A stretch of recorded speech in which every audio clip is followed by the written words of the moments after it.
This is supposed to be the road to WrestleMania. On Monday, the Madison Square Garden show, apart from the main event, was lackluster, was boring. And now they give us a house show in Spain on SmackDown. Still no main players. No Rock. No Cena.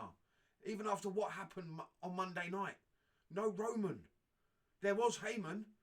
Why not bring out Punk or Rollins? Nothing happened.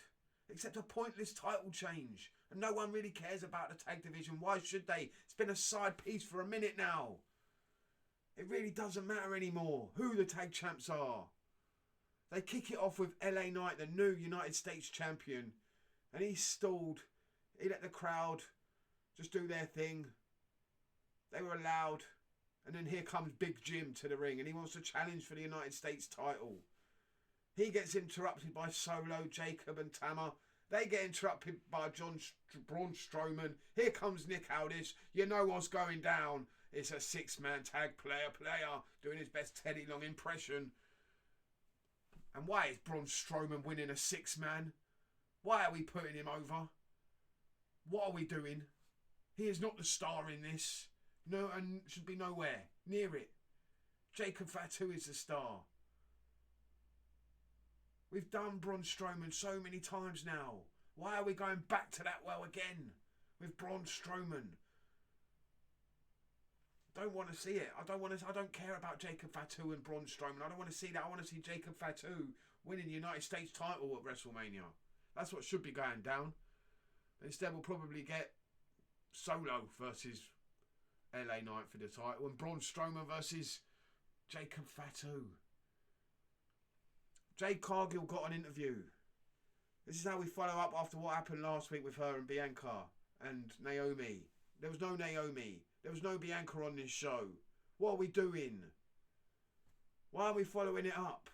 Instead they do an interview trying to make her look like the babyface. She has no sympathetic qualities to her. Really. She looks like a heel. She acts like a heel. And this wasn't a great interview. The only person that was really good in this was Liv Morgan. Here she comes, the star again of the show. Knocking it out of the park. She's fantastic. Then they give us Charlotte Flair versus BFab. Wow. What a match that was. Charlotte Flair wins. Doesn't break the submission. And Tiffy, why is she making the save? Why come down there? Why are you saving BFab? I didn't know you were best buddies all of a sudden. Bosom buddies. Security are in there quick. This time. They pick and choose, don't they? When they want to come out. They are terrible at their job anyway. They couldn't keep these two apart. These two little women, they couldn't keep them apart. All these big men couldn't do it. Couldn't do their job properly. They're supposed to be security guards. Do your job. Miz TV was next. And why are we doing Miz TV still? I've had enough of these talk shows. This was probably the best Cody Rhodes promo since Elimination Chamber though. Comes out, crossroads to Miz. He ain't talking to no one now but John Cena. And that's it. He's out of there. It was basically a sing-along with Cody for a minute there on this show. That's all we got. No Cena, no Rock, no nothing else. But this was probably the best promo he's done. Fired up, intense. Yeah. Very short, very sweet, to the point. That's all it needed to be. That's what it should have been on the first night. He should be taking men out left, right and centre until he gets John Cena. Anyone who says anything to him, cross-word, cross-look, just crossroads them. Until John Cena comes, or The Rock comes here and answers for what they've done. But no. We're still waiting. We're still having to wait. And he will grace us with his presence, finally, on Monday. Priest versus Nakamura. DQ. Drew comes and attacks Priest. We're obviously doing Drew and Priest at WrestleMania. I don't mind this. Should be pretty decent. Drew's fantastic. Deserves better. Deserves more. He's been the best. One of the best in the business this year. Last year. It's been fantastic. Randy Orton squashed Carmelo Hayes. Went to punt him. Hayes gets pulled out of the ring. It's Kevin Owens. They brawl for a little bit. Owens runs away. Little tease there. Didn't mind that. That was okay. Then we get Gunther. He's on SmackDown for some reason. The world champion in the ring. Wishes he was in Madrid. Heels on the crowd. And getting that cheap heel heat. Here comes Axiom, the Spanish wrestler from NXT, the tag team champion. They have a decent match. Gunther wins. Would have expected Gunther to squash him, really.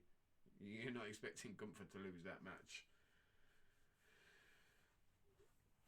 Then we get Paul Heyman and his promo. No Roman, no Seth, no Punk. Stalling on the story again. Like everything else they do in the WWE. Just stalling for time. And they have Gunther with Big Jim backstage. And I thought, attack him.